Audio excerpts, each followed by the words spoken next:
Hello అండి, welcome to Shivani Mrugakshi channel.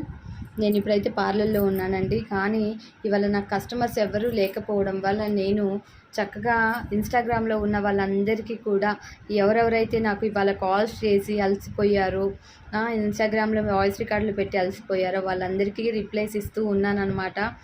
నాకు వీలైనంత వరకు అందరికీ రిప్లై ఇస్తున్నాను తల్లి.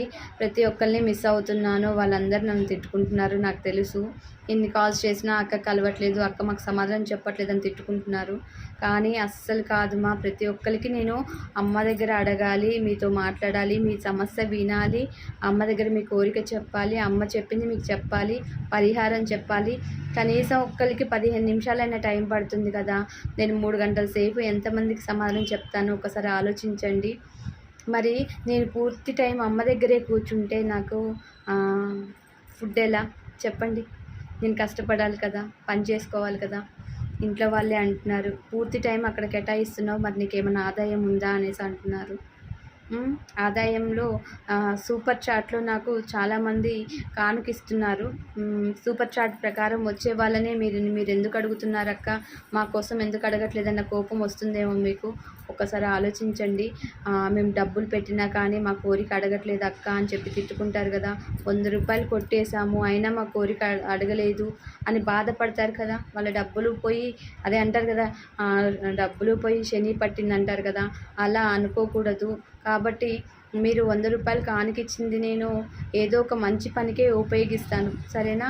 మీరు ప్రశ్న కోసం అక్కడ 100 రూపాయలు సూపర్ చాట్లో కొట్టినప్పుడు నాకు ఆ డబ్బులు నా చేతికి వస్తే నేను ఒక మంచి కోసమే యూజ్ చేస్తాను కాబట్టి, కానీ చెడుకు మాత్రం ఉపయోగించను నాన్న.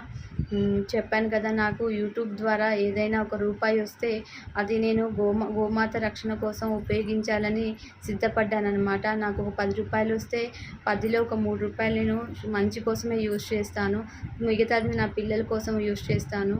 ఆ విధంగా మరి నేను కష్టపడుతున్నాను కదా, నా కష్టానికి కొంచెమైనా ఫలితం ఉండాలి కదా.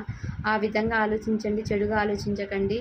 మీరు అనుకుంటారేమో అక్క అలాంటి వాళ్ళకి మెసేజ్ పెడుతుంది, రిప్లై ఇస్తుందని. కానీ కాదు, నాకు అందరూ సమానమే. నేను చాలా జెన్యూన్గానే ఉంటాను నాన్న. ఇందులో కల్మషం లేదు, కడుపులో కుట్ర ఉండదు నాకు. అందరికీ సమానంగానే నేను సమాధానం చెప్తాను. ఇంకా నాకు కంట నీరు పెట్టుకున్నారంటే వారిని చూస్తే నేను ఇంకా కరిగిపోతాను. నా మనసు చాలా సున్నితమైన మనసు. అర్థం చేసుకున్న వాళ్ళకే అర్థమై ఉంటుంది. ఆల్రెడీ మన సబ్స్క్రైబర్లు అందరికీ తెలుసు నా గురించి. కొత్తగా చూసే వాళ్ళకే తెలీదు తను ఏం చేస్తుంది అనేసి. కానీ కొత్తగా చూసే వాళ్ళు కూడా అర్థం చేసుకోండి. మన ప్రయాణం చాలా మంచి ప్రయాణం. మన ప్రయాణంలో నాకు సపోర్ట్ చేయండి. ప్రతి ఒక్కరి ప్రశ్నని నా అమ్మ పాదాల దగ్గర పెడతాను.